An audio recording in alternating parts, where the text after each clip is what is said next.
Mas aqui, esse programa te enganou e você vai saber como. Bora? Só vamos. Então vocês estão bom, Minha mãe dizia que o Chaves era do demônio. Corretíssimo. né? A televisão foi o meio de entretenimento mais popular da nossa geração, mas sempre tinha alguém que dizia pra não acreditar em tudo que a gente via nela, né? Eu acreditava em todo mundo. Quando eu era bem criança, eu tinha 5 anos de idade, eu achava que as pessoas estavam dentro da TV. Justamente sobre algumas vezes que a TV te enganou, que eu vou falar aqui hoje no Nerd Show. Você vai se sentir agora vingado. Eu prefiro ser enganado pela televisão do que pela minha mãe, pela minha família. Com certeza. Então, Mas era uma época boa em que a gente acreditava, por exemplo, nas pegadinhas. Ah, não é nada armado, é tudo real. Cara, a gente se divertia muito mais, tá ligado? Cara, a gente acreditava nas armações do Pânico. Tipo, quando a... Sim, Lembra velho. quando a Sabrina Sato sumiu no meio do mato? E que ela tinha que cair de... Ela tinha que cair, ela foi enrolada em um monte de plástico bolha e ela tinha que cair numa... Como é que se chama? Cachoeira. Ela tinha que cair numa cachoeira. Aí meio que ela sumiu, desapareceu e cada episódio do programa era procurando ela, tá ligado? E, porra, eu acreditava hard naquilo, tá ligado? Tinha também. Cara, o Vesgo foi no Ticaracatica. Foi no Ticaracatica? Foi. Foi no Pânico. Foi no. Não, Foi no Vesgo Rafinha Bastos. podcast. Isso! E ele falando que era tudo combinado, as pegadinhas e tal, tá ligado? Aham. Caramba, velho, muita tristeza. Velho. Não, mas toda pegadinha com pessoas que sabem que é pegadinha, a maioria, tipo assim, como é que eu vou dizer? Se eu fizer pegadinha com as pessoas aqui da minha casa, né? Se eu começar a ter isso como comum do meu canal, fazer pegadinha, em um determinado momento eu vou começar a armar as pegadinhas, porque armado vai dar muito mais certo. Porque Sim, tá armado. Chega um momento que ninguém acredita mais, tá ligado? Tudo é pegadinha, até mesmo que não é, a galera, é pegadinha, já vou, cadê a câmera, tá ligado? Já fica mais esperto. Bora!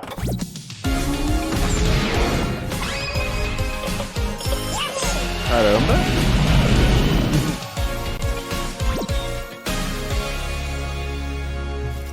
O João Kleber é uma figura célebre aí da televisão Acho que ele ia falar sensacional, porque é. brasileira, que sempre esteve nos confins das emissoras mais duvidosas, fazendo coisas dos gostos mais duvidosos.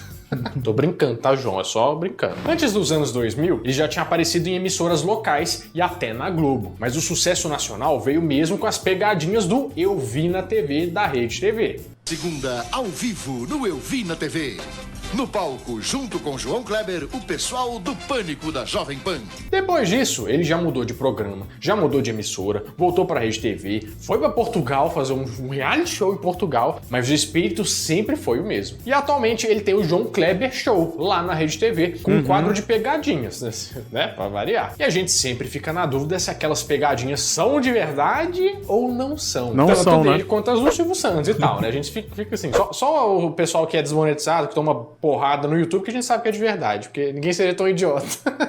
Mas acontece... Pegadinha, tem umas pegadinhas do Silvio Santos, por exemplo, eu vi umas, que é tipo assim, uma mulher vai andando na rua, aí ela passa, sei lá, em cima de um bueiro, e esse bueiro tá jogando muito ar de baixo pra cima e levanta a saia da mulher, velho.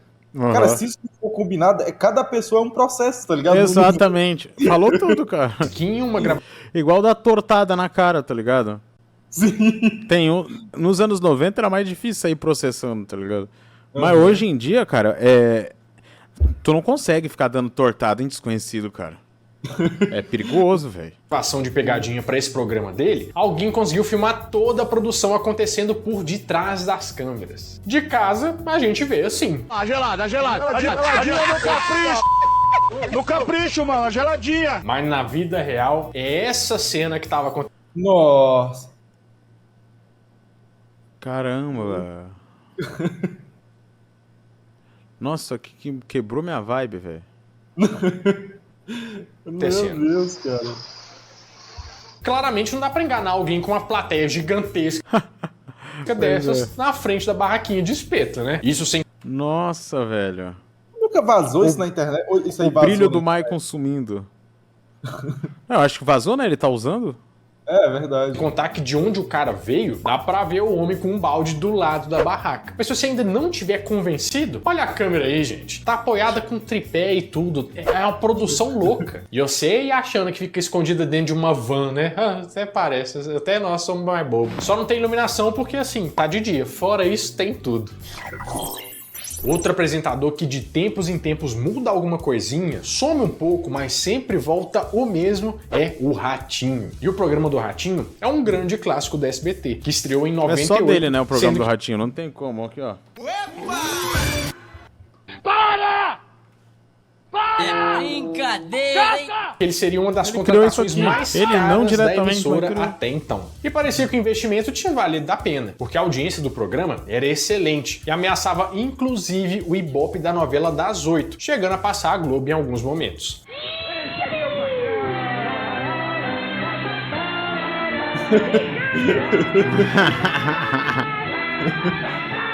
Para garantir as visualizações da época, o Ratinho não media esforços para contar histórias e flagras reais de pessoas comuns que tinham traído o marido ou a esposa, pegado um cunhado ou feito qualquer outra coisa que o povo gosta de ver e começa Entrevistou um homem grávido, velho. Oi? Ele entrevistou um homem grávido. Eu lembro, velho. Pô, tu não lembra? Um que eu vi sozinho, né, em live, muito antigo. Do cara que teve um filho com uma travesti. Uma parada assim, eu não entendi direito. Era um negócio desse, cara. Os negócios de áudio. Ratinho, instintou, bombeiro. No final das contas, é sempre um negócio diferente, né? É a mesma premissa do Casos de Família, que segue inabalado até hoje mesmo lá no SBT. Eu não sei como que o Silvio Santos nunca socou o João Kleber no meio dessa bagunça pra fazer um mexidão, né, bonito. Mas então, com esses casos da vida real, o programa ia lá, né, de vento em popa. Até que lá na redação da Folha, chegou um homem dizendo que queria fazer uma denúncia contra o novo apresentador do SBT. É engraçado falar que o Ratinho é um novo apresentador do Sempre SBT. esse censurador. O jornalista Daniel Castro foi ver o que se tratava e era um homem humilde que tinha participado de um dos casos do programa, onde a esposa teria traído ele com um homem e ele teria filmado tudo. Só que, na verdade, é que ele era um homem desempregado que só tinha topado fazer o papel por conta do cachê de R$100, que era uma bela grana lá em 98. Foi aí que o jornalista começou a investigar e descobriu que existia uma agência de freelancers especializada em encontrar pessoas desesperadas por um emprego, que topassem fazer qualquer cena na televisão. E o pior é que até a pancadaria que rolava era instruída pela produção. Você acredita num negócio desse? Pior que você deve acreditar, né? Cara, mas atuava muito bem então, velho. Aham, R$100 pra ser corno. Acertou, miserável. Depois que a matéria foi publicada, foi uma treta pra tudo quanto é lado. A audiência do programa caiu e chegou ao ponto do próprio Ratinho admitir a história e dizer que seria demitido junto com a equipe toda. Até o Ministério Público e os Direitos Humanos entraram na história, porque no final das contas, o programa expunha ao ridículo pessoas necessitadas e vendia isso como uma história verdadeira. Dessa época aí, só o teste de DNA Olha a sobreviveu. inspiração do Luciano Huck aí. E tá aí até hoje. Ele não é o pai.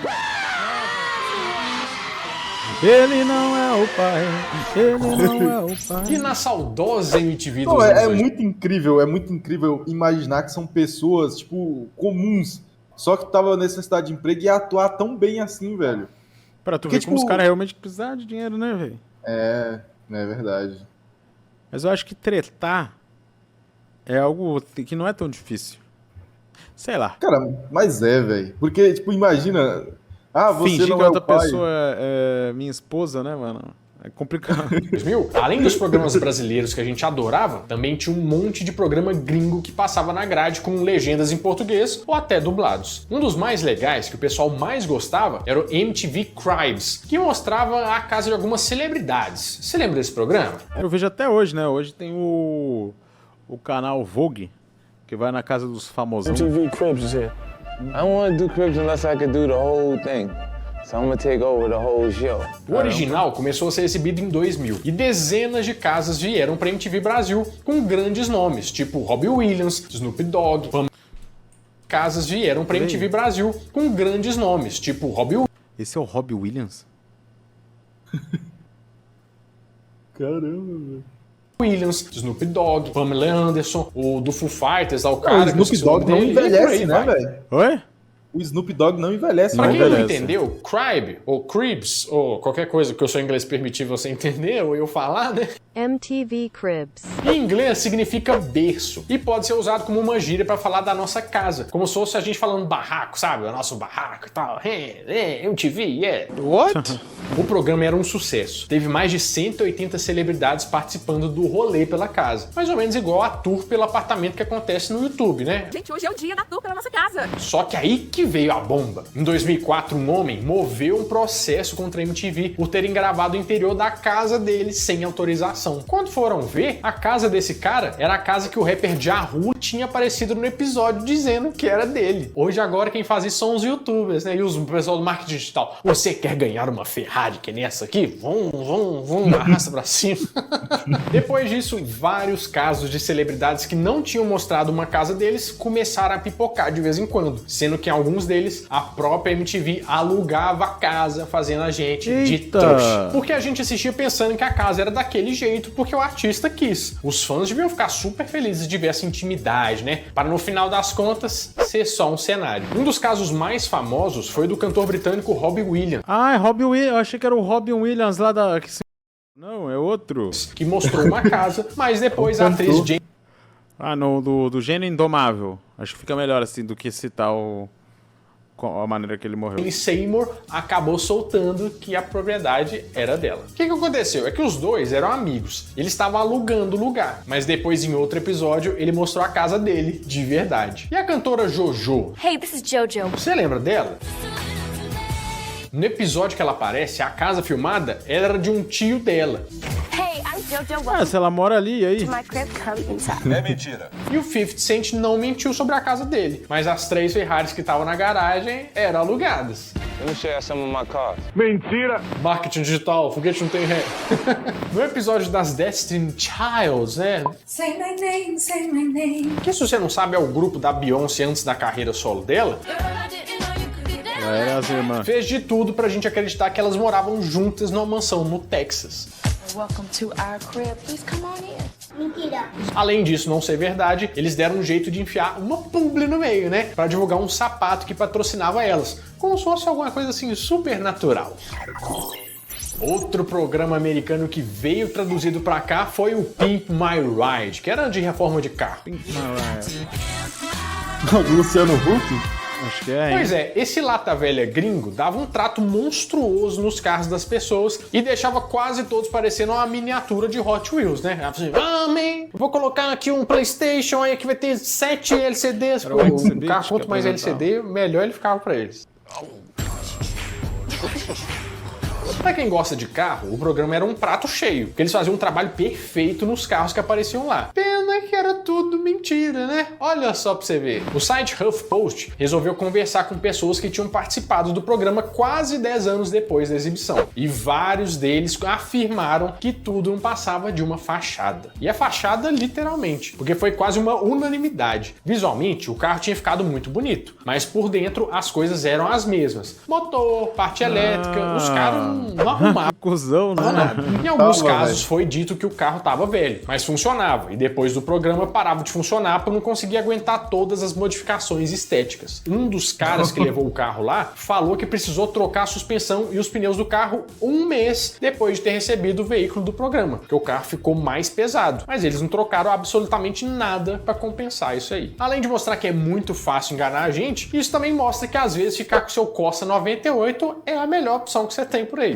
Você tá que ri aí, né? Eu tô te vendo rir. Você tá vendo como é que é divertido o Net Show? Então inscreve que eu sei de segunda a Já me sexta vai ter inscrevi. diversão garantida, tá? E também um pão de queijo de vez em Fofo, quando. né, cara? Às vezes, aceito. Ele é mineiro? Ele é mineiro, né? Eu não pelo sotaque? queria, eu juro, eu não queria ser repetitivo e tal. Mas eu vou ter que falar do João Kleber mais uma vez. Mas a culpa não é minha. Foi ele que te enganou de novo. Não me diga. Dessa vez foi no programa Canal Aberto, também na Rede TV. Ele levava algumas pessoas com histórias muito sofridas pra contar no palco, né? Aí, oh, meu Deus, minha história sofrida, máquina de fraldas. Isso é algo, mas também encaixa aqui. Compacta Print. A plateia e Compacta muita gente fraldas, da casa eu não ficava lembro do Compacta emocionadas, fraldas. né, com as histórias que rendiam uma audiência bem boa. Só que em nome dos profissionais da televisão, pelo menos foi assim que ela falou em 2002, a Claudete Troiano decidiu expor tudo no seu programa, que era concorrente na Record, o Note a Note. Você lembra? A respeito desse Note a Note. caso apresentado na televisão como verídico, uma grande mentira. Ela passou alguns trechos de uma história desse homem que chocou todo mundo ao contar que ele apanhava do próprio filho. Depois ela conversou com um homem que disse ser ator, tanto ele quanto o filho que apareceu no João Kleber. Eu fiz a história do meu filho rebelde, que eu apanhava do meu filho. Podia ter sido só essa, mas a Claudete estava empenhada e mostrou outros casos de mentira, fazendo tipo um exposed nunca antes visto na televisão brasileira. Então a dramatização seria eu interpretando uma mãe que desconfiava da sexualidade do filho. É lógico que João Kleber não ficou nem um pouco feliz com essa história e também rasgou o verbo ao vivo, dizendo que a Record fez a proposta pra ele, mas como ele não tinha aceitado, ele estava mentindo pra destruir a imagem dele. Da mesma forma que a Rede Record me procurou pra eu ir pra Rede Record trabalhar, por um contrato milionário, podia ter me chamado e dizer o seguinte: João Kleber, você que é apresentador do programa, vou te alertar de uma coisa, estão te enganando. Então, assim, o negócio ficou feio. Mas o que a gente tem que saber disso? De um jeito ou de outro? Mas que o João Kleber é fake é óbvio. Sim, é fake, né? Lógico que é óbvio, mas os caras saem falando por aí... Aí estraga a magia, né? Eu não gosto... Eu ficar falando que João Kleber é armado... É uma coisa que ficar falando que WWE é. Tipo, ninguém assiste por não ser armado. Assiste pelo entretenimento que gera. Alguém enganou a gente. Imagina que chato seria se, tipo assim, em um canal de TV tivesse um programa com um mágico e no outro o canal tava revelando só os truques. Esse mágico aí, ó, os truques dele aqui, ele faz desse jeito. Cara, a gente vê pra se entreter, velho. Ninguém quer saber como que é feito. Pior que tem véia que acredita, mano. Tem umas véias que acreditam no Bolsonaro, mano. Você quer ficar de qual lado? Agora você escolhe aí e me fala nos comentários do vídeo. E Claudete, vou dizer uma coisa pra você. Apesar de tudo, eu não tenho bronca de você. Eu tenho pena de você. A família inteira se reunia na frente da televisão pra tentar acertar as perguntas do Show do Milhão. E todo mundo ficava gritando a resposta, né? Até hoje, como se o participante de lá fosse escutar alguma coisa que tá falando aqui. É a B, seu idiota! É a B. Eu tô falando que é a B. Ele não escuta, tá vendo? Por isso que ele não ganha o milhão. Até o Show do Milhão é fake. Quando alguém parava ou errava e ainda tinha tempo de programa, o Silvio Santos colocava a ficha de alguns candidatos que estavam na plateia pra ver quem que ia participar. Amo WWE, mas amo menos que agora, sei que é fake. Tá, mas quando tu não sabia que era quando tu era criança? Que eu não sabia que era quando eu era criança, porque depois que você é adulto, você vê, cara? Você vê que é fake, mano. Que o cara bate com o braço assim, o cara vira um mortal, isso não existe, mano. É só olhar o UFC e olhar o WWE. E dá pra perceber que é fake, mano. E depois ele sorteava o escolhido pegando uma ficha qualquer. Só que tem um detalhe aí. Você lembra que o programa passava praticamente todo dia. E não dava pra esse monte de gente ficar indo no programa todo dia pra não ser chamado. E isso indica que talvez esse sorteio não era tão aleatório assim. Você tá entendendo onde eu tô querendo chegar? Também acho que não é aleatório não. Porque até com o Celso Portiolli eu acho que não é. Porque só tinha um cadeirante entre os 8 lá. Nesse dia o Celso Portiolli só escolheu 3, e um dos 3 foi o cadeirante. Não entendi o que você tá... Não, é que tipo assim, entre 15 pessoas que estão lá, logo o único cadeirante foi escolhido, deve ser pro cadeirante não passar batido, né? Pra ele ser um participante do programa. Pode ser, não sei. Se bem que não faz muito sentido, porque hoje em dia é os mesmos caras que... O cara que acabou de participar que pega lá o númerozinho. Mas se fizesse, eu ia achar certo, mano. Pô, fazer o cara se deslocar, mó trampo, pra ir lá querer participar e não chamar ele. Pois é. Tinha um vídeo no YouTube de um episódio do Show do Milhão. Michael D. a cadeira... Não, mas eu tô falando que é certo. De 1999, que no ângulo da câmera dá pra ver bem a caixa onde o Silvio Santos coloca as fichas. Ele coloca que no ângulo da câmera ali, dá pra ver bem a caixa onde o Silvio Santos coloca as fichas. Ele coloca todas em um buraco mais perto da lateral da caixa. E na hora de tirar, ele pega por um buraco no centro. 3. Vou sortear. É o número 4. Eu vi isso e fiquei como se eu tivesse revelado toda a farsa do programa, né? Mas aí, o que aconteceu? O vídeo foi deletado. E lá se foram as minhas provas contra o Silvio Santos, né? Mas depois eu procurei mais um pouquinho e achei de novo pra mostrar pra vocês e provar que eu tenho um ponto. E o SBT quer me licenciar. Silenciar. Ai, eu quero 1 milhão no show do Milhão. Fofo, hein? Quem quer dinheiro? Esse rapaz aqui. Bom, meus amigos, é isso. Eu espero que vocês tenham gostado. Mas eu gostaria de... Sabe do que eu gostaria de ver, cara? Uma Não dica sei, aí diga. pros dois. Uma collab entre o Nerd Show e o Canal 90. Pô, perfeito, cara.